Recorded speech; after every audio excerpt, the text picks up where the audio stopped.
Like when you think of how scrutinized Donald Trump's entire existence has been, and now this, it kind of is remarkable how clean he ends up coming out of everything. He could have had something like Bill Gates, where it's not necessarily criminal, but it's like highly embarrassing. And they don't even have that, it seems. Who are the villains of this story? Because that is what's driving a lot of this. They want to see the list. They want to see who is sleeping with girls.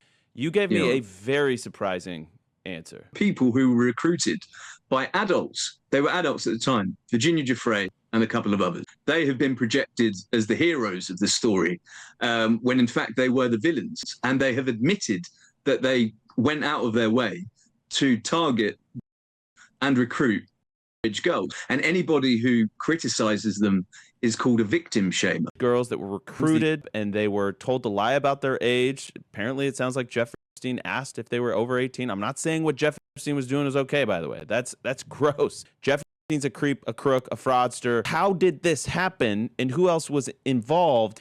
And you're telling me Virginia Giuffre, I believe I'm saying her name right, is implicated that she was the one that was going out these young women. And then that begs the question, what was Ghislaine doing? Was she aware that these women were getting recruited? It was Virginia Giuffre and a girl called Haley Robson to find schoolgirls to make money. Virginia's victim, sadly, was by Virginia. And eventually she was found in a hotel room. And so Virginia destroyed a lot of lives. So if you want to look at the villains in this story, it is Virginia. Virginia has been acknowledged with full proof and has admitted that she recruited schoolgirls whilst she herself was an adult, but they refused to prosecute her. The police wanted to prosecute, but then it went higher up and they decided to drop it and only go after.